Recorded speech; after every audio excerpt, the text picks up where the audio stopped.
During the last 2 decades of military rule in Myanmar, an estimated 4 million acres of land have been taken from their rightful owners, by the military, by government officials, and by businessmen who had ties with the military rulers. The victims usually were the local people who didn't have the right documents, and even if they did, they didn't stand a chance against the iron fist of the army-led bureaucracy. Since April 2016, Myanmar has had a democratically elected government, but many people are still dealing with the effects of the land grabbing that took place under military rule. Like the land grabbing that took place in Ma Latt, a group of small villages in the mighty delta of the Irrawady, Myanmar's biggest river.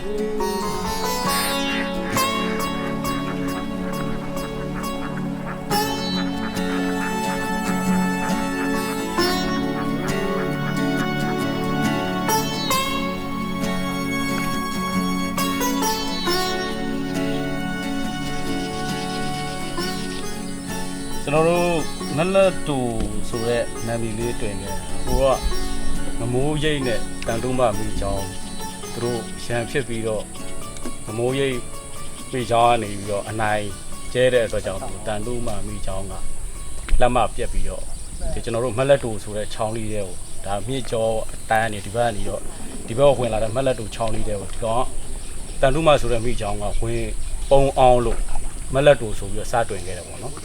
the my South here, yes, we should never on a talk on the job, baby.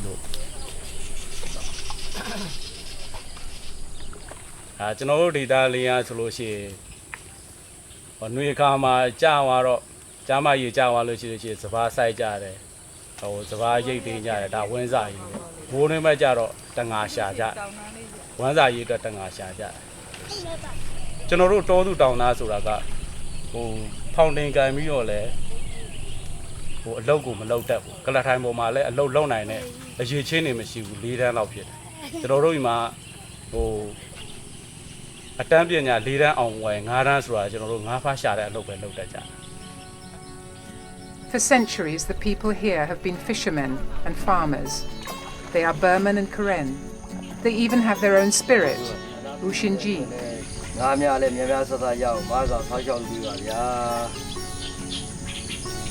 They spend half their lives in boats and are amongst the best traditional rowers of Asia, winning many prizes for their country.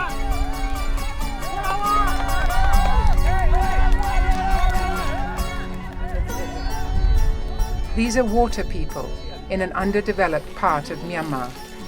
sometimes cut off from the rest of the country by the creeks, rivers and swamps.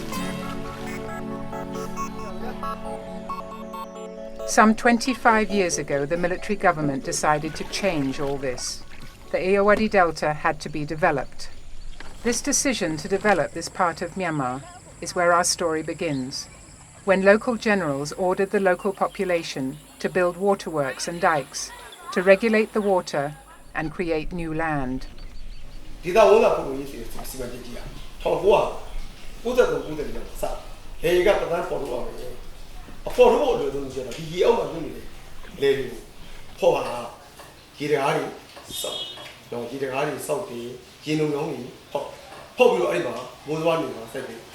don't die, do that. I know body pure the layers or Nangano Gigaria. Meno di Miwa Jumbo, you yet they are the idea do that, die yet they want to hear Meno di lay a midi torture Losalo ya, Meno, no, One Tamisabo, well, ya, let it do me be the alu, Nangano Gigaria, dealing Bioba.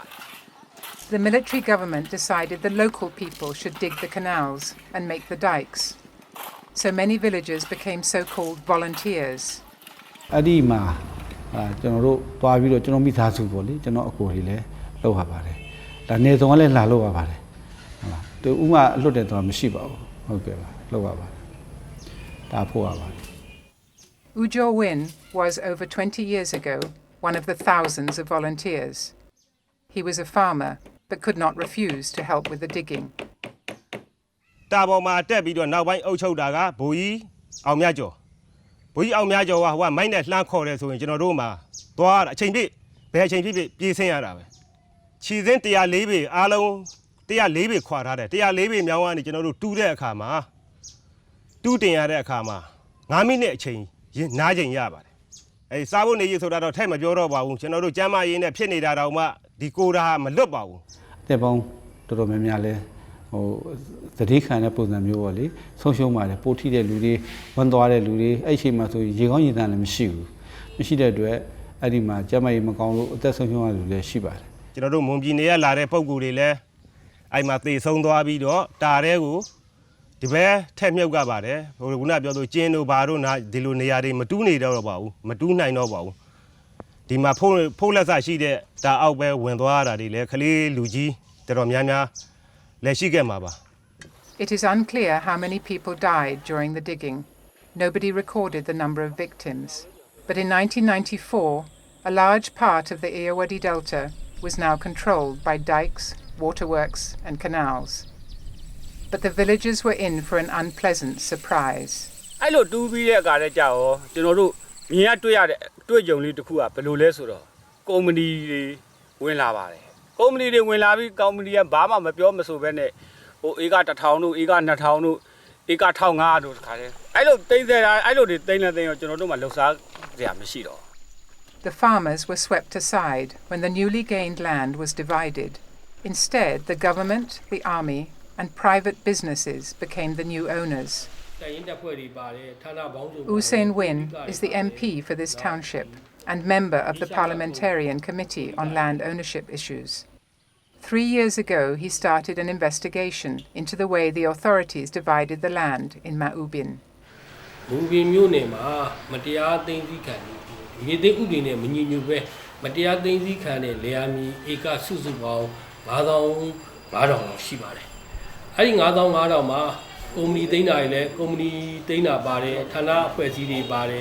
Now, the interpret bare, Tana Bonzo bare, Publicari bare, now the Ishamacon Polica Lepa, Susie Bong, Ega, Natao Shitola, the Comni Dana, Natao Shitola. Ali Comni Dana Temama, Comni Dega, Comni Demama, the Cupide, Maledo, Yikin Kisa, the Ochek. Comni, Pansiana, Dr. Missing. No, do I you tell a garo, Edma, the talk on the Gaze,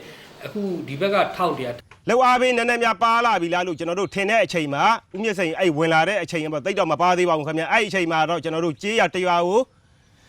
ဘယ်နှဧကဆိုပြီးတော့လူတယောက်ကိုဆက်လန့်ဘယ်နှကွက်ကြတယ်ဆိုပြီးတော့အဲ့လိုပုံစံမျိုးနဲ့သွားလုပ်ခဲ့ရပါတယ်ဘာလို့အားကမှလည်းမပေးပါဘူးဘာလို့အားကမှလည်းကျွန်တော်တို့မရခဲ့ပါဘူးယူလဲမယူခဲ့ရပါဘူးမာလည်းသူ့ကိုလည်းတင်းတင်းလည်းမကြည့်ရဲပါဘူးပြောလည်းမပြောရဲပါဘူးပြောလို့ရှိရင်ချက်ချင်းညောင်းသွားမယ်လို့ပြောပါတယ် Dr. Mien Sain is one of the key players in this story.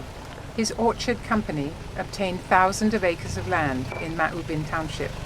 Today, 2 DVB journalists are going to meet him. He got a town, Jarodi Masabi or site. Site a Kajaro, 94 I saw site, Madima Blumamji, Torolo, I have man. Daimelu, Tongo, go the Shikuni, Audubala, Naseti anima. The Ibiro, the Ayuma, and no Giga the Ibiro. So I in Chemaduru, Lamiri Hajapuro. In a going to do Lolo Chin Peluchin, Tidi Chacha, the same Mamma Loma solution, Dark Almari, you know, Shinjala. Dr. Mien Sain doesn't buy the land from the divisional government. Instead, he gives a donation. Tongo goes a leak, goes and Agun Himajano. Tigao, Narong, Tinga, the Sua, that Lula. Ojonio then let him, time move, time, Yamu with the General Lula. Adilo Lula, Genodio. Dr. Mien Sain talks about 1998, but we have to go back 2 more years. In 1996, Orchard Company had almost 4,000 acres of land, but Dr. Mien Sain wants more. He asks permission to use 1,000 acres in Ba Laung village. I want an Arong Ades or a Bayang Lesoro. He can Aron Pima, San Expo long with she so the Muliachi, I kick up. I go to the Con so that I gotta do me. Look and we saw you wrote also below. Die, Ijambu Council, Letagani of Mew, Toma, Sautari to Yayu Ladabo. Tara, Mamma. Even when they look, I know I need him. I don't look at to look now. But most of the new farmland in Ma Latt Too is already used by the villagers. It was promised to them, and lives were sacrificed for it. And some of the 1,000 acres given to Orchard Company was already farmland long before the dikes and canals were created. လေလုံးချင်တဲ့ဇုံးနဲ့ပေါ့နော်ကို့မှာလည်းလေလည်းမရှိတဲ့ခါကြတော့အဲ့တောရိုက်မြက်မဲကြီးကိုရှင်းလင်းပြီးတော့လေလုံးစားတာကျွန်တော်မှလေစေအေကပေါ့နော်စေအေကလောက်ကသလုတ်စားကလောက်ကင်စားတဲ့အချိန်ခါမှာကျွန်တော်ဘဝကတော့အဲ့ဒီအချိန်တော့သခင်ပေါ့ဗျာသခင်ဆိုတော့လည်းဘယ်လိုလဲဆိုတော့သူများတွေခေါ်ခိုင်းလို့ရတာပေါ့အဲ့ဒီအချိန်မှာလောက်စားကင်စားတလန်းနဲ့1996ခုနှစ်မှာအဲ့ဒီကြောက်တိုင်ဆိုင်သွားတယ်ပေါ့ By putting up marking stones, Orchard Company confirms that this is their land, even though Dr. Mien Sein didn't pay one chat for it. Although some farmers have official documents, most farmland is not officially registered, and that puts most villagers in a difficult position. ပထမလက်ရှိ10က15ကရှိတဲ့လူကဥမာ9ကလောက်ပဲဒေတာဖောက်ထောင်းကျန်တဲ့10ကမဖောက်တော့သူတို့ဖြတ်လိုက်တော့ဒီ10ကသူတို့တင်ရတယ်ဖြစ်ပါတယ်။မှန်အောက်ချီမှာကျတော့တောင်းလို့ကဒီ10ကတကယ်လောက် Nevertheless, the land was given to Orchard Company, and the Ministry of Agriculture did nothing to prevent this and protect the farmers. မလေးတို့ဥစုရနေချေဒီက2000ဝဲကျော်2000ပတ်ဝန်းကျင်လောက်ရှိတဲ့မြေကြီးอ่ะဝန်ထမ်းတယောက်ထက်နဲ့လောက်ရခါကြတော့အကုန်တော့မရောက်တာလည်းပါတာမြေပြင်ပေါ်မှာစိုက်ပျိုးနေတော့လဲဒီပေါ်မှာဆင်းရဲတရားဝင်သူတို့မှတ်တမ်းကြေးဝဖွဲ့စည်းပေါ်မှာမဝင်တော့ကျွန်တော်တို့ဝန်ထမ်းနေရှိတယ်မရောက်တာလည်းပါတာ But Dr. Mien Sein doesn't do anything with his 1,000 acres in Ma Latt Too, and the villagers can keep using their land. Until 2003, when Dr. Mien Sein decides to change his core business. ရှောက်လိုက်ကျွန်တော်စဘာဆက်ဆိုင်တော့ကျွန်တော်ရှုံးနေတယ်ဒါကြောင့်မလို့ကျွန်တော်ငါးမွေးကန်တူးဝင်ပေးပါဆိုရှောက်လိုက်တဲ့ခါကျတော့ခရိုင်ကကျွန်တော်စီကို2003ခုနှစ်ဇန်နဝါရီလ29ရက်နေ့မှာကျွန်တော်အမိန့်သာပေးတယ်ခင်ဗျာတူးလို့ရပြီတော်တော်မြင့်စိတ်တူးလို့ရပြီလို့ပြောတာ Dr. Mien Sein needs 550 acres for his new fish farm. He comes up with a solution for the farmers in this area. He will let them use some land in the remaining 450 acres of Orchard Company. ကျော်မင်းရဲ့မင်းတင်ရဲ့နောက်တစ်ခါဥကျော်ဝင်းရဲ့နောက်တစ်ခါဥစိန်ကျော်ရဲ့ဥသိန်းလွင်ရဲ့9ယောက်ကပြည်သာပေါက်ပြီးတော့အဲ့ဒီမှာစိုက်ထားတယ်ကြံတဲ့လူတွေကပြည်သာလည်းမရှိဘာမှမရှိကျွန်တော်လာပြီးတော့ဒီမှာကန်တူးမယ်ဆိုလို့နေရာဥထားတာအဲ့ဥထားတဲ့လူတွေကိုလည်းကျွန်တော်အကုန်ပေးလိုက်တယ်ဒီလူတွေကိုကျတော့ကျွန်တော်ဝယ်လိုက်တာ950တဲ့မှာပြောတဲ့ပြည်စာပေါက်တာဆိုလူ9ယောက်စီကဝယ်လိုက်တာဝယ်တဲ့စာချုပ်ကျွန်တော်ပြတယ် Dr. Mien Sein says he bought land from 5 farmers with official documents. But according to one of them, U Jo-win, this is not what happened. ဘယ်တော့မှလည်းမပေးခဲ့ပါဘူးပေးခဲ့တဲ့ဆိုတဲ့အချိန်တစ်ချိန်တော့ရှိပါတယ်အဲ့ဒါဘလောက်ပေးခဲ့လဲတော့ကျွန်တော်တို့ဥမြင့်စိန်ဘက်ကနေပြီးတော့မသိပါဘူးခင်ဗျာကျွန်တော်တို့လက်ထဲကိုရောက်တာတော့ကျွန်တော်လဲ12ဧကပြည်သာပေါက်ဧက22ဧကရှိတဲ့အနက်က12ဧကပြည်သာပေါက်ရှိတဲ့အနက်မှာကတော့အဲ့ဒါကျွန်တော်ကို3,600ပေးပါတယ်ကျွန်တော်စီကို9,300ပေးတော့ကျွန်တော်တွက်လိုက်တာတော့3,600ရတယ်6,000ရတယ်အဲ့ဒါကိုကျွန်တော်မယူဘူးလို့ကျွန်တော်တို့ကြေးရွာလူကြီးကိုကျွန်တော်ပြောတဲ့အချိန်မှာဘာပြောလဲဆိုတော့ပြောတဲ့စကားလေးတစ်ခုကိုလည်းအားလုံးသိသိကြပါတယ်ခင်ဗျာမယူလို့ရှိရင်အာနာဖိစနာပဲအဲ့တော့ကျွန်တော်ကိုဘယ်လိုပြောလဲထပ်ပြောလဲဆိုတော့အဲ့ဒါလဲပေးရောတာမဟုတ်ဘူးမျက်ခုတ်ခရှင်လွင်ခုတ်ထွင်ထားတဲ့အခပေးတာဆိုပြီးတော့ပေးခဲ့ပါတယ်အဲ့ဒါနဲ့ကျွန်တော်လဲအဲ့ငွေ9,000နဲ့3,000ကိုတော့ယူထားမိပါတယ်ခင်ဗျာU Jo-win got only a small fee for clearing his land. Most other farmers got nothing. ဧကစင်းကကျွန်တော်တို့က4ဧကပဲလောလောဆယ်ဖောက်ထားနိုင်ပါတယ်သူယနေ့အချိန်ထိကျွန်တော်တို့လေယာမြေဆိုတာကျွန်တော်တို့ရော်ကြီးဆိုတာလည်းကျွန်တော်တို့မှမရှိခဲ့ဘူး လေသမားတွေဒုက္ခရောက်ပြီးတော့အခုတော့လေယာတွေပြက်စီးပြီးတော့သခင်ဘဝကနေပြီးတော့ကြုံဘဝရောက်ခဲ့တဲ့လူတွေလည်းတော်တော်များများရှိကြပါတယ်ဒါပေမဲ့အခုသူငွေရော်ကြီးတွေရော်တယ်ဆိုတဲ့ပတ်သက်ပြီးကျွန်တော်တို့လည်းမသိရပါဘူးကျွန်တော်တို့လည်းမယူထားပါဘူး73နှစ်လုံးတိုင်ကိုကျွန်တော်ဘဝအခုကြုံဖြစ်နေကျွန်တော်တနေ့စားကြုံဖြစ်နေကျွန်တော်လိုက်လုပ်နေရတယ်အဲ့ဒါတွေကုန်ဆုံးသွားတဲ့အချိန်ကနေစပြီးတော့ ကျွန်တော်မှအဲ့ဘဝမျိုးတွေရောက်ခဲ့ရပါ Between 2004 and 2006, Orchard Company digs many creeks and creates a big fish pond, and Ujor Win has to leave his land. နွားလေးကိုပြန်ထုတ်တဲ့အချိန်မှာတော့ကျွန်တော်ရင်ထဲကညက်ရည်ကြက်ခဲ့ဘူးပါတယ်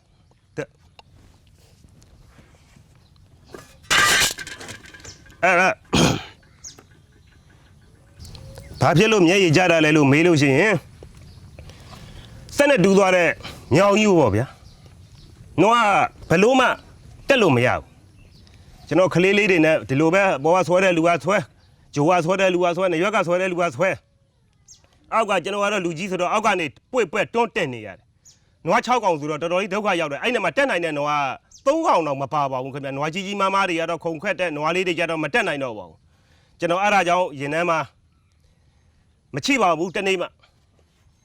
ဒါပေမဲ့သို့တော့သူတို့ကအဖွဲအစည်းအားလုံးကနေပြီးတော့လုံနေကြတဲ့အလုပ်ဆိုတော့ကျွန်တော်တို့ကဘာမှမတတ်နိုင်ဘူးလေ When the fish farm is completed, the local fishermen are also confronted with the new situation. စတော့ကျွန်တော်တို့ဒေသမှာဒီလိုမြောင်းလေးချောင်းလေးဆိုတာမရှိဘူးဆိုတာကျွန်တော်တို့ကဒီလိုအင်းနဲ့မြေကြီးပဲတက်ရှိတယ်ဒီအဲ့အင်းနဲ့မြေထဲမှာပြောမယ်ဆိုလို့ရင်ဗလာချင်းကြီးပေါ့အဲ့ဗလာချင်းကြီးထဲမှာရှာစားရတယ်အခုသူတို့ကုမ္ပဏီတွေဝင်လာတဲ့ခါကျတော့အဲ့လိုမြောင်းတွေပေါ်လာတယ်မြောင်းတွေပေါ်လာတဲ့ခါကျတော့ကျွန်တော်တို့ဒီမြောင်းတွေကိုကျွန်တော်တို့ဒေသခံတွေမဝင်ခွင့်မရှိဘူးရှာသားပိုင်ခွင့်လည်းမရှိဘူးသူတို့ကငါးလုပ်ငန်းတွေနဲ့ပေါင်းပြီးတော့ကျွန်တော်တို့ဒေသပြောမယ်ဆိုလို့ရင်ဒနာရှင်တွေပတ်စံရှိတဲ့လူတွေကဒီဟာတွေပြန်ရောင်းစားတာပေါ့အဲ့ဒါသူတို့နဲ့ဘူးပေါင်းပြီးတော့လုပ်ပြီးတော့ရောင်းစားလိုက်တဲ့ခါကျတော့ကျွန်တော်တို့ဒေသလူတွေကဒီမြောင်းတွေကသူတို့ကငါးလုပ်ငန်းတွေရောင်းစားလိုက်တာတော့ပြောမယ်ဆိုလို့ရင်တော့ဘယ်လိုရောင်းစားလိုက်လဲမသိဘူးသူတို့ကရေရောဒီငါးရောသူတို့ပိုင်နေဆိုပြီးတော့ကျွန်တော်တို့ဒေသခံတွေလယ်သမားတွေဒီမြောင်းတွေကရေယူတဲ့အခါကျရင်သူတို့ကစက်တွေသိမ်းတယ်အဲ့ပန့်တွေဒလချာတွေအဲ့ဒါတွေသိမ်းတယ် According to the Department of Fisheries, Orchard Company didn't produce any fish. But Dr. Min Sein is very proud of his fish farm and all the wildlife in his land. ဒီတာ20သားလောက်ရှိတယ်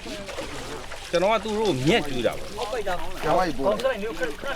အခုဒီကန်ကဒုတိယကန်1 2အဲ့ရပြီးတော့အခုတော့ကြာရင်ကျွန်တော်ဖုန်းနေသွားအဲ့တော့အခုလောဆယ်ဖတ်လိုက်တာဒီကန်ပေါ့ဘယ်လောက်ကြာလဲမကြာဘူးနိုင်ဝဲဆိုနိုင်ဝဲလောက်ပါ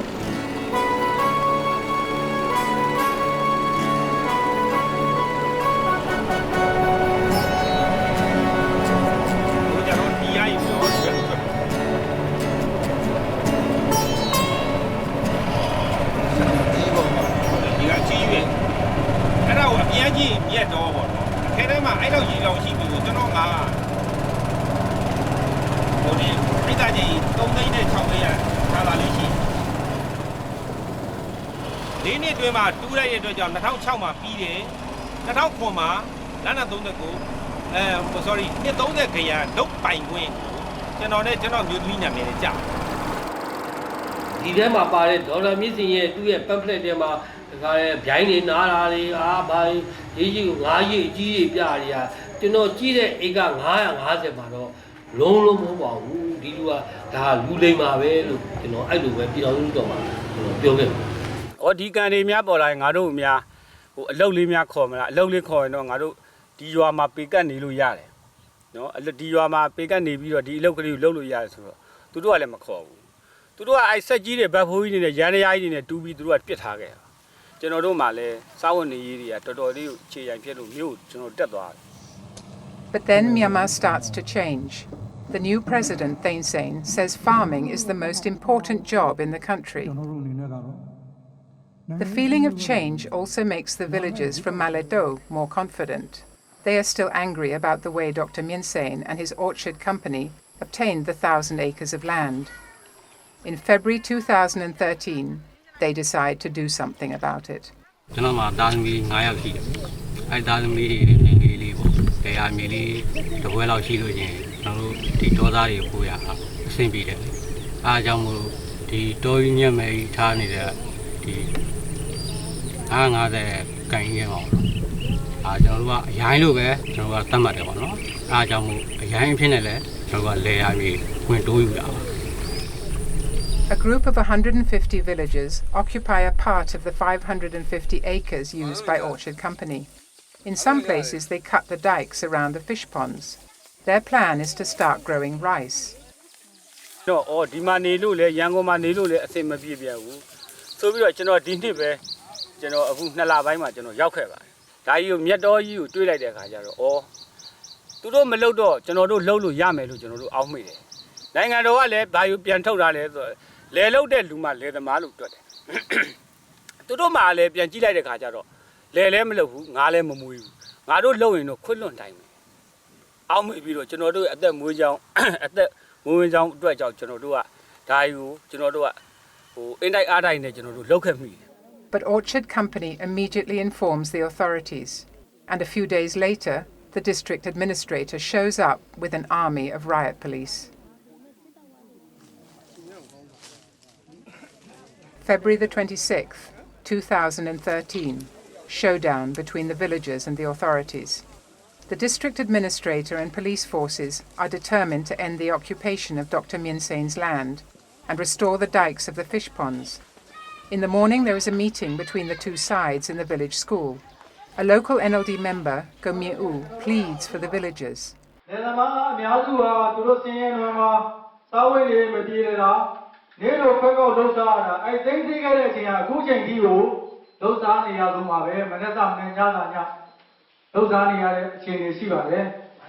But the authorities have already made up their mind. In a fatherly way, District Administrator A. Thang tells the villagers to end the occupation and go home.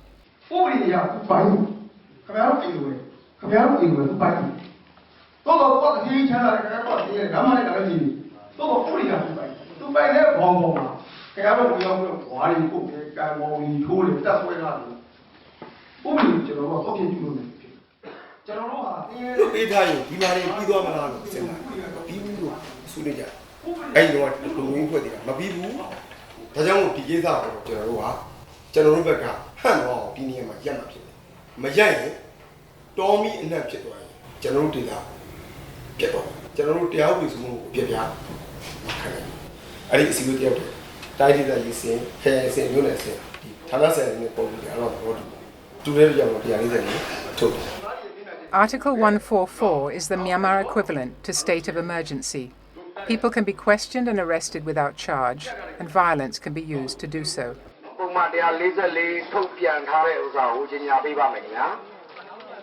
Whilst the villagers go back to the occupation zone, a delegation of high officials gathers nearby. One of them is Colonel Mau Mau Win, the officer in charge of security in Irrawady Division. His presence confirms that 150 villagers on the dike are considered a serious security problem. At the dike, the villagers are waiting for the final verdict. Most of them don't even know the meaning of Article 144, but they will soon find out.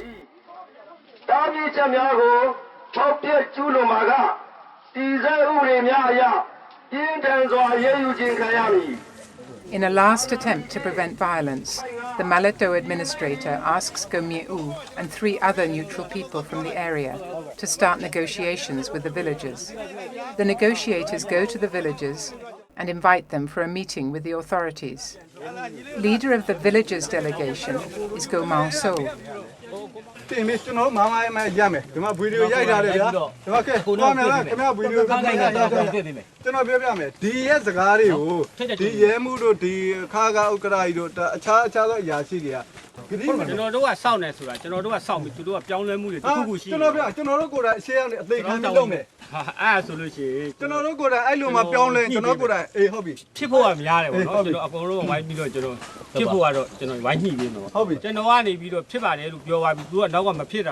No, I don't know. No, like it.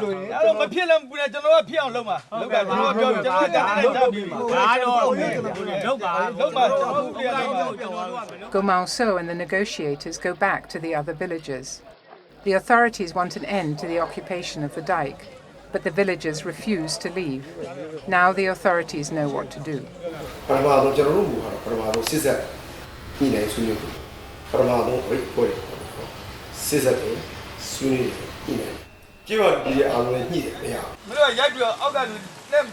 မထနိုင်အောင်ရိုက်မယ်ပြီးကြံလိုက်လူကရှေ့တက်မယ်နောက်ကပါတဲ့ရှေ့ရောက်ရှေ့ကအဲ့လူဆွဲထုတ်ဒီဘက်ပို့မယ်ညောင်းနဲ့ချကြမယ်ပြီးရင်အဲ့ကိုလူကိုထိန်းတာအပြောတော့သဘောပေါက်လားမသိဘူးမြန်မာနိုင်ငံရဲတပ်ဖွဲ့ရဲ့အင်အားနေရာတော့နော်အင်အားနေရာရှိအင်အားနေရာတော့ဒုတ်ဒီဒိုင်းနေတယ်တနက်တွေကန်ပြီးတော့စူညံပေါ်လို့ရောက်ပြီးတဲ့ရင်ကြောက်ပြီးတော့စင်းပြီးမှပဲယူစားအဓိက6ချက်6လက်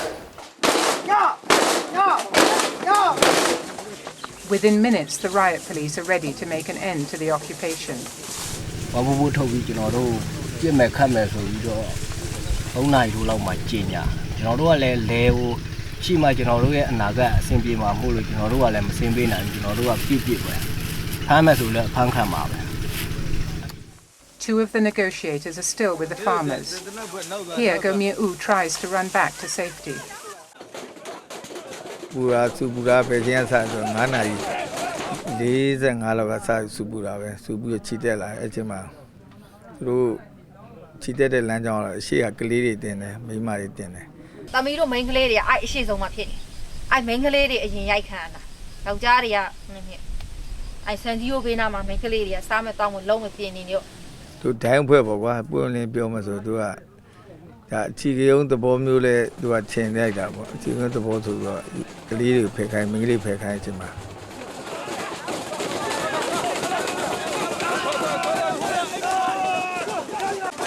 ဝင်လာတဲ့အခါကျတော့ကျမရဲ့ပုံမှန်ဆိုင်ရရှေ့ဆုံးကဖြစ်တဲ့အခါကျတော့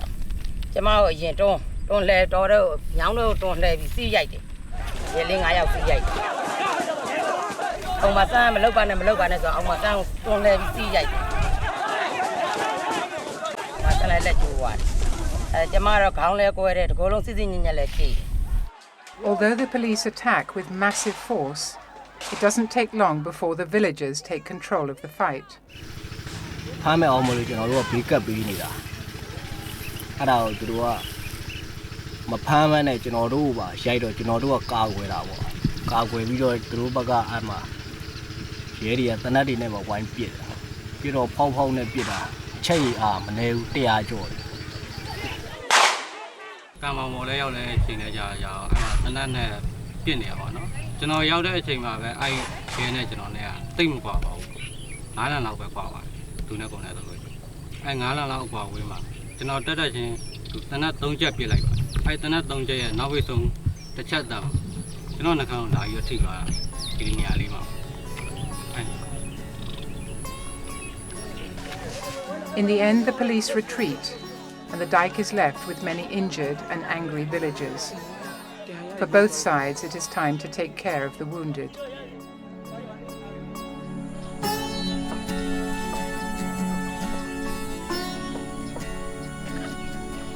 The next day, the dike is deserted. But the clash between villagers and the riot police has become a big story in the media. People want to know who is responsible for all this violence. The authorities start blaming the villagers. မရပါဘူးလှုပ်တယ်မလို့ပါသူတို့ဖဲတာပဲဖဲတော့နောက်ကိုဒိုင်းထုတ်နေတဲ့ခုတ်တော်မှာပြန်ရိုက်ကြတဲ့အဖြစ်ရှိတယ်သူတို့ဖဲခိုင်းတော့သွားကြဆိုဝင်လာတပြေးနဲ့ဝင်လာသူတို့ကအရှိမကလေးလေးနဲ့လူကြီးတွေနဲ့မိန်းမတွေနဲ့ But footage shot by a law enforcer clearly shows the police charging into the villagers. The authorities also claim they used rubber sticks. ဒုတ်တွေကိုတော့ဝါဒုတ်တွေမကန်နေပဲဘာလို့အောင်လဲဘာဒုတ်တွေဒါတွေအားလုံးကိုဘယ်မီဒီယာမှမသိဘူးမီဒီယာတွေကျွန်တော်တို့ရင်လာတာအဲ့ဒါနော် Again, the footage tells a different story. It is clearly visible that these policemen used bamboo sticks. After the clashes, the injured, policemen and villagers, are brought to the nearby Ma Latt hospital. According to the hospital, 19 villagers and 28 policemen get medical treatment. ကျွန်တော်ဒီမှာတစ်ချက်ကြောမှာတစ်ချက်မှာဟုတ်ကဲ့နှစ်ချက်မှန်တာပေါ့နော်အဲ့မှန်တဲ့အချိန်မှာလေအဲ့ကြည်တာဘလို့ကြည်တာမျိုးလေအကုန်လုံးခံတန်ရာရတဲ့အချိန်လို့ကြည်ရတယ်ဆိုကျွန်တော်ပူကနေနေပြီးတော့ဟုတ်တာဟုတ်ကဲ့ဒီလိုမျိုးကျွန်တော်ကအခုကျွန်တော်တို့ကကျွန်တော်ပဲများလို့ရိုက်တာကိုကျွန်တော်ရိုက်ပြီးပြန်အထမှာဒါတကြောင်ဝင်လာတာတွေ့လိုက်တယ်အဲ့တော့ကျွန်တော်တို့ရှောင်ပေးလိုက်တယ်ရှောင်ပေးတဲ့အခါမှာအဲ့ရဲကျသူနဲ့သူကကျွန်တော်နားကက်ရက်ကိုအဲ့တော့ဓာတ်ရတယ်သူဝင်လာတာကိုသူခုံပြီးအဲ့ကောင်ခုံပြီးတော့ခါသူကပြောတယ်ကိုကြီးကျွန်တော် ထိပါပြီပြော The policeman who was hit with a machete is a turning point in the story because he succumbs to his injuries. 29ရက်နေ့မှာရဲတပ်သားတယောက်ဒီဆုံးသွားပါတယ်ရန်ကုန်စီးရုံမှာအဲ့ဒါနဲ့ပတ်သက်လို့လူတန်းမှုဖြစ်ပါတယ်နောက်တစ်ခါဥပဒေဆောင်ရွက်လူတွေအတင်းကျပ်ဓာတ်နဲ့ခုတ်တော့ပုံမှန်33လို့33လုံးလို့ဒါရင်းနဲ့လည်းအမှုဖွင့်ထားပါတယ် The authorities unleash a manhunt to find the person who killed the policeman. At the top of their list of suspects is one of the leaders of the occupation, Go Maung So. This interview is done just before he was arrested. အဲ့တော့မမြင်ရတဲ့အတူတူကတော့မြင်ရအောင်တော့ငါတို့ကတော့လုံးမပဲရမယ်ဆိုပြီးတော့နော်တကယ်ဒုက္ခရောက်လာလို့တကယ်ငတ်လာတော့လဲမထူးစိတ်မွေးပြီးတော့ဒါလေးကိုနော်သူတို့နိုင်ငံတော်ကနေပြီးတော့မင်းတို့မှားတယ်မင်းတို့အပြစ်ဒဏ်ပေးမယ်ဆိုလဲကျွန်တော်တို့ကတော့မတတ်နိုင်ဘူးခံရမှာပဲ That same day, the police come to Go Maung So's house to arrest him, but Go Maung So's wife resists. ကျမတို့ကြောက်လာဖမ်းတာဆိုရင်လည်းလို့ကိုတို့ဖမ်းဝရမ်းပြပါလို့ဖမ်းဝရမ်းပြကျမတို့ကြောက်ကျမကိုယ်တိုင်ထည့်လိုက်မယ်လို့ဖမ်းဝရမ်းမပြဘဲနဲ့ကျမမထည့်နိုင်ဘူးကျမအဲ့လိုပြောဆိုလုပ်တာပြောလဲပြောသူကမဟုတ်ပါဘူးတဲ့ခဏလေးပါတဲ့ကျွန်တော်တို့လည်း1မိနစ်2မိနစ်ပဲကျမ1မိနစ်2မိနစ်မဟုတ်1စက္ကန့်နဲ့တော့ကျမမထည့်နိုင်ဘူးကျမအဲ့လိုပြောဆိုလုပ်လိုက်ပြောဆိုလုပ်တော့ကျမကြောက်မပြောနဲ့တဲ့နေရတယ်တဲ့ဆိုပြီးတော့သူလိုက်သွားမယ်တဲ့ကျမမလိုက်နဲ့ပေါ့လိုက်ဆက်မလို့ပေါ့ကျမအတင်းသူ့ကိုဆွဲတယ်သူကမရဘူးသူအတင်းလိုက်တာပဲအဲ့မှာပေါ့ည9နာရီခွဲမှာသူ့ကိုဖမ်းသွားတာပဲဒီမူမင်းထောင်ကိုသူတို့ဖမ်းလာတာပဲခေါ်လာ The second victim is Go Mye-u, the negotiator who tried to avoid a violent confrontation between the villagers and the authorities. The police ask all regional community leaders to come to the police station. Some refuse, but Go Mye-u goes there. ကိုမျိုးတဲ့ခေါင်းဆောင်ဘယ်သူလဲသိလားနော်အဲ့လိုမျိုးသူတို့ဒါကလင်ကချစ်ကြပြီးတော့မေးတာခေါင်းဆောင်ဘယ်သူလားဆိုတော့ကျွန်တော်အဲ့နေ့မှရောက်တာတဲ့ဖြစ်တဲ့နေရာမှာရောက်တဲ့အတွက်ခေါင်းဆောင်ဆိုတာလည်းကျွန်တော်မသိပါဘူးပေါ့နော်ရဲကိုလောက်တာဘယ်သူလဲတဲ့ရဲကိုလောက်တာလဲကျွန်တော်ကတောင်သူတွေဘက်မှာမရှိဘူးပေါ့နော်ဖြစ်နေတဲ့အချိန်မှာအုပ်ချုပ်ရေးပိုင်းဆိုင်ရာတွေနဲ့အကုန်လုံးခရိုင်အုပ်ချုပ်ရေးမှုဦးရေးတောင်းတို့မြို့နယ်အုပ်ချုပ်ရေးမှုဦးညီညီလင်းတို့နဲ့ကျွန်တော်အတူတူရှိတယ်မလတ်တို့အုပ်ချုပ်ရေးမှုဦးကြိုင်တို့နဲ့ဒေသဖွံ့ဖြိုးရေးတွေအကုန်လုံးညှိနှိုင်းလို့မရတဲ့အစုံကျွန်တော်အတူတူရှိတယ်ပေါ့နော်မဖြေချင်းလဲရတယ်ဆိုပြီးတော့အတင်းမကိုမျိုးရဲ2ယောက်3ယောက်ကအတင်းလက်ထိတ်ခတ်ကားပေါ်အတင်းထိုးတင်တဲ့ Later in prison, Go Mye-u realizes he's put too much faith in the rule of law of his country. အုတ်ချုပ်မှုပြောတာမေးရရှိလို့ပါဆိုတော့ကိုယ့်အတွက်တော့ခေါ်ပြီးအဲ့လိုတော့တွက်လိုက်ရဲတက်တဲ့လူနဲ့ဒီဘယ်ကြီးရောဘယ်လူတက်လဲသိသလားနောက်ပြီးမေးတယ်လက်သမားကောင်းဆောင်သိသလားအများစုနဲ့မလို့သူတို့ကအတူတူလို့ပြောလို့ကျွန်တော်တို့ဘယ်လူကောင်းဆောင်ဆိုတော့မသိဘူးရဲတက်တဲ့လူဆိုတာလည်းကျွန်တော်တို့နဲ့အတူတူရှိတယ်ပဲကျွန်တော်တို့မသိဘူးအဲ့3ခုလောက်မေးပြီးတော့ကျွန်တော်ဆွဲထည့်တာပဲအားလုံး9မှ9 Even though 2 men are behind bars, the police still think the person who killed their colleague is out there. With the help of Dr. Myen Sein, they make a list of possible suspects. ဆိုတာကဒီကံမောင်ကိုကြော်တယ်ဆိုတဲ့ကွာကျွန်တော်တို့ကစင်းပို့လိုက်တယ် အဲ့ဒါနဲ့ဆွဲထားတယ်အခုကိုမောင်စိုးလဲပါတယ်ကိုမြင့်ဦးလဲပါတယ်အဲ့ထက်မှဆွဲထားတယ်အဲ့လိုလား ကိုမြင်ဦးတော့မသိဘူးကိုမောင်စိုးပါတယ်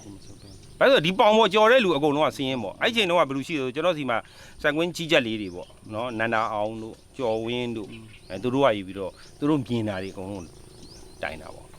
The police start raiding the Ma Latt Too villages, searching for people on the list of suspects.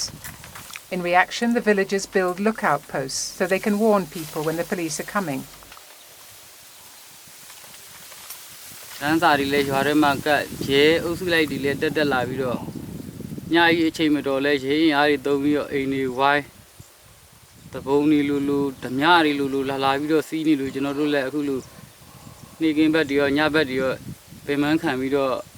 ဒီမှာလာပြီးတော့နေရပါတယ် အဲ့ဒါထုတ်ခံရတဲ့လူတွေကိုရဲတပ်ဖွဲ့ဝင်တွေကအဲ့20 30အဲ့လိုလာပြီးတော့ဒိတ်ဖက်မှာဝိုင်းနေပေါ့နော်ဝိုင်းပြီးတော့ဖမ်းတာလေးတွေတွေ့တယ်ဒီကျမတို့နေဘက်ကိုလည်းဟိုနေရဆိုရင်ဒါဟိုနေလောက်ဆင်းလာ18ယောက်လောက်ပေါ့18ယောက်လောက်ဆင်းလာပြီးတော့ဆင်းဖို့နေထားတယ်ညဆိုလို့ရှိရင်50လောက်ထိတောင်ကြားတယ်ဆရာခုနပြေးကြရည်ခုရတဲ့မှာဆိုအေးပြတ်တဲ့ချက်ကိုနေတော့အလုံးနဲ့ထွက်မရှာနိုင်ကြတော့ဘူးကြောက်ရွံ့နေတဲ့ဖန်စီမာကိုထိတ်လန့်နေတဲ့အခါကျတော့သူတို့အသက်ကိုတေဆုံးကြောက်ပဲမလားဘေးရန်တွေဖြစ်မလားဆိုတဲ့အဲ့လိုအချက်မျိုးကြောင့်လေပြည်သူတွေမှာအထိတ်တလန့်နဲ့ကြီးလန့်စာစားနေထားမျိုးတွေရှိတယ်ဆရာကျမတို့ကြည့် မိသားစုတွေကတော့သိရတယ်ဆရာကြီးဟိုမှာအများခက်ခဲတွေကြုံတွေ့လာပြီဆိုရင်လေပြေးချပြီးလွှားချပြီးငိုချတက်ပြီးတော့အိမ်မော်ဆွဲတင်ပြီးဆရာခေါ်ပြီးတော့တိတ်မှနှိုက်ယူရတာတွေတော့ဖြစ်တယ်သူတို့ကလာပဲရိုက်မလားလာပဲဖမ်းမလားလာပဲတတ်မလားဆိုတော့တွေးပြီးပူနေရပါတယ်မအိပ်ရဲမစားရဲအိတ်လို့လည်းမပြောစားလို့လည်းမဝင်အလောက်ကလည်းပင်မှန်အခုဖြစ်နေရတဲ့ဖြစ်တည်ရသူတို့ကတော့အာနာပိုင်ဖွဲ့စည်းဆိုတော့အေးစစ်စစ်ပေါ့လေသူတို့ရဲ့ပါဇက်ထဲမှာအာနာဒါပေမဲ့ကျမတို့ကြားနေရလေဒီယိုထဲမှာလွှင့်နေတာတမလာကြီးကလွှင့်နေတာတမျိုးအောက်လက်ကလုံနေတဲ့အာနာပိုင်တွေကတမျိုးလို့ကျမတို့ကယူဆပါတယ် The police have warrants for 30 villagers. One of them is Dorsan, Gomang So's sister. She was not even there when the riots happened. Still, she is suspected of several crimes, including the murder of a police officer. ကျမရွာတွေကကျမကိုမလုံမုန်းတီးတဲ့လူရှိလို့နာမည်ကျမကိုထည့်လိုက်လို့တာပါသွားတာပါကျမတို့သူတို့အရေးခင်းဖြစ်တယ်ဆိုတာလည်းမသိဘူးလှမ်းတော့ကံကိုရွာတွေကနေလှမ်းကြည့်ရုံပဲရှိတယ်ကျမကိုယ်လေတွေကဟိုးအောက်မှာကိုယ်လေတဲ့တော့ကျမတို့မရအောင်တင်မင်းဆိုလာဖမ်းနေညာကျမကိုလည်းလာဖမ်းတာကျမကိုမမီနောက်တစ်ခါလည်းလာဖမ်းသေးတယ်သူတို့ While she was on the run from the police, her son died after a long illness. Dorsan could not see his body before he was buried. ဖုန်းစကားပြောတော့မအတန်ရဲ့တူတူကြီးဖြစ်တော့ငါသားလေးဘလို့ဖြစ်တာလဲငါသားလေးဖြစ်ငါတော့မဖြစ်လိမ့်မယ်ငါမတော်ရတော့ငါသားလေးတူတူဖြစ်ပါပဲရဲတွေကပုံများကောင်းကောင်းနဲ့တကယ်ကိုအမှုတေးချာချာတီဆောက်ပြီးတော့တေးသေးချာချာပါရင်ပါတယ်လို့မပါရင်မပါတယ်လို့ပါရင်ပါတယ်လို့ထိထိမိမိရေးယူရမှာမပါရင်မပါတယ်လို့လွတ်မြောက်ဆောင်ရွက်ပြောအဲ့လိုမဟုတ်ဘဲနဲ့ဘလို့ချင်းကအဲ့ဒီဒေသကရေတောင်သမားတွေမင်းအကုန်လုံးကဆွတ်ထက်ဆိုတာဒါမျိုးကျွန်တော်မဖြစ်နိုင်ဘူးပေါ့ဗျာ DVB wants to interview the Maubin police commander about warrants against the villagers, but the commander first wants instructions from his superiors. DVB ကဖွဲ့တွေလာနေလို့ကျွန်တော်တို့ပလောင်ကိစ္စလေးတို့ခဏလေးဆွေးနွေးကြလို့ပါဆို DVB တည်င်းအဖွဲ့ရလေဟုတ်ကဲ့ပလောင်အော့ချကုမ္ပဏီကိစ္စသူတို့ပြည်သူချပြဖို့ကိစ္စလေးတွေရှိပါတယ်တဲ့အဲ့ဒါသူတို့ဟာပေါ့နော်ဟုတ်ကဲ့ဗျဟုတ်ကဲ့မင်းဘာမှမတွေ့ပါနဲ့တဲ့ခိုင်တော့မှာပါကျွန်တော်အနေနဲ့ကတော့ပြောတင်တယ်လို့နော် personal အနေနဲ့ဒါပေမဲ့ကျွန်တော်တို့ကတော့လက်နက်ကိုင်အဖွဲ့အစည်းကြတော့ပေါ်ညွှန်ကြားချက်ရှိတာပေါ့နော်မတွေ့နဲ့ဆိုတဲ့ခါကျတော့ပြေလို့မတင်တော့ဘူးပေါ့နော် The authorities want to process Gomyew as quickly as possible. When his wife wants to be present as his case goes to court, she is in for an unpleasant surprise. ကျမတို့ကတော့ဒီကရုံးတုပ်ဘယ်နှစ်နာရီလဲမေးတော့10နာရီပေါ့10နာရီပြောတော့ကျမတို့ကလည်းအစနာရီဆို8နာရီခွဲ9နာရီလောက်ကျမတို့ရောက်သွားတာပေါ့ရောက်သွားတော့ထုတ်ပြီးသွားပြီဆိုရုံတော်မရုံကျမတို့တရားရုံးသွားတရားရုံးကလည်းဟုတ်တယ်ပြီးသွားပြီအဲ့နာလူတွေမေးကြည့်တော့ပေါ့နော်ကားထောင်ကားပြန်သွားပြီကျမတို့ပြောဟိုနေ6နာရီထိုးလောက်ဖဲရုံတော်တရားရုံးတော်မဖွင့်လောက်သေးဘလို့တွေလုတ်ပြီးဘလို့တွေလုတ်ကြတယ်လေတော့ကျမတို့နားတော့မလဲတော့ Gomyew is convicted for 6 offences. The combined sentence is 5 years imprisonment. ကျွန်တော်တို့ဘယ်အပြစ်မှမကျူးလို့ကျွန်တော်တို့ဥပဒေစိတ်သက်ဒါပဲနဲ့ခံရတာပဲမတတ်ဘူးဟုတ်ကြဘူးမောကျွန်တော်တို့ကရောမိရဖောက်အကုန်လုံးတက်တည်လာထွက်တာပဲသွားပြောလို့အချိန်ကတော်လေးလှင့်သွားပါပြီ9နာရီနဲ့45မိနစ်ချိန်ကြာတော့မှကဲအုပ်ချုပ်မှုကလည်းကဲဒါလို့ဆိုပြောလို့မှမရဖြိုခင်းတော့မယ်ဆိုတဲ့အချိန်မှာကိုမြင့်ဦးကအရှိဆုံးကပြန်ဝင်လာတာပါမြင်ကြရတော့မသိရင်တော့ရင်းတဲ့သူနဲ့ထိတ်တိုက်ပုံစံမျိုးကအမှန်မဟုတ်ပါဘူးကျွန်တော်တို့လည်းအိမ်မှာအချိန်ပြည့်ရှိနေပါတယ်ကိုမြင့်ဦးကပြန်ပြေးလာတာပထမစပြီးမီနီပြတ်သက်တွေကကျွန်တော်တို့ကဒါတွေကမဟုတ်ပါဘူးလို့ကျွန်တော်တို့ထွက်ထားတာရှိပါတယ်ပြည်သူတွေတွေးချယ်တင်မြောက်ထားတဲ့ဒီအုပ်ချုပ်ရေးမှုဟာမလဲတို့အုပ်စုရဲ့အုပ်ချုပ်ရေးမှုဟာဒီလူမပါပါဘူးလို့အတန်တန်အမျိုးမျိုးအထောက်ထားတွေနဲ့ပြတာကိုတရားရုံးကအဲ့ဒါကြတော့မစဉ်းစားပဲနဲ့ရဲကတရားစွဲတယ်ရဲကတက်တည်ကြတော့အဓိကထားပြီးတော့သူကတက်တည်ကိုအဓိကယူလိုက်တဲ့ခါကျတော့ခုနကိုမြူကဒီ9နှစ်ကြာတယ်လို့ကျွန်တော်ကြားတယ် Gomyew So is sentenced to 3 years imprisonment, 2 years less than Gomyew, but the prosecutor is adding charges all the time, very much to the frustration of Gomyew So. ဒေါက်တာမြင့်သိအကျိုးတရားကိုပဲကာကွယ်ပြီးတော့ကျွန်တော်တို့လာပြီးဖိနှိမ်သွားတာကျွန်တော်တို့ဥမာလဲဥပဒေဆိုတာတော့ဖြစ်စေချင်တယ်ဒါကျွန်တော်အမှန်ပြောတာ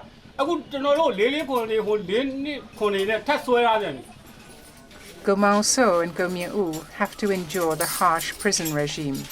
They have to go to court many times, and the guards give them special treatment because they are linked to the killing of a policeman.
I made child at a melee party at a town windsor, or not a major baby when do it. Talent now so chain pet on a made for ya or go mute a poya. A melee go mute a made child video or no. Shanna say, Jale, a meal let Jamado for you, Masana, a meal Masana and Lasana and Lasula let Jamado, but him at Hami, no. A mea or leap head out. Chinia Macano, say on the accountants, say on that day. Say on that or let's say on my tongue yet. So movie or not to do yoga, go tomato, Ujo, one answer, Lucy. Tomato, me by Bono, the loop at the main clearly she is than a boy. See you say thin at Lupio. And a Jamal Yango, a Mandalia, a man in Naja. Jamal went a bit in our no. Me by the loop over no. Madia Bamla, Jamal can. Jamal dog out, let the pay we don't throw Majija. After 1 year's imprisonment, Gomao So's children visit their father for the first time.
Cái mày như này có nhiều đây rồi thế à?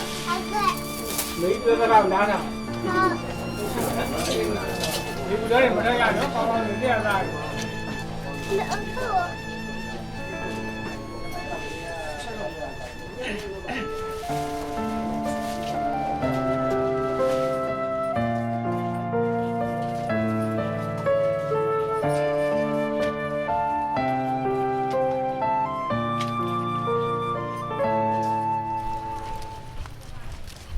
Hussein Win, the local MP for the NLD, is still trying to get justice, because for him it is crystal clear that Go Mye-u, at least, is wrongfully convicted. He tries to unravel what happened during the legal procedures and visits the judge who was chairing the case.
Thì cô miếng khô để rồi miếng miếng để để ở con rồi. Dễ gì vậy? Dễ gì vậy? Cho nó solo gì nên được không? Cho nó chỉ mà discard lúc gì là. Dễ gì vậy để đi thôi. Dễ phải gì qua để lúc bị xịt. Đi để con đi bị để bắt chân này nấu tán mà ba để lùi ra khát này. Ôi chú ý mu, đi bên lùi mà ba tu đi mu.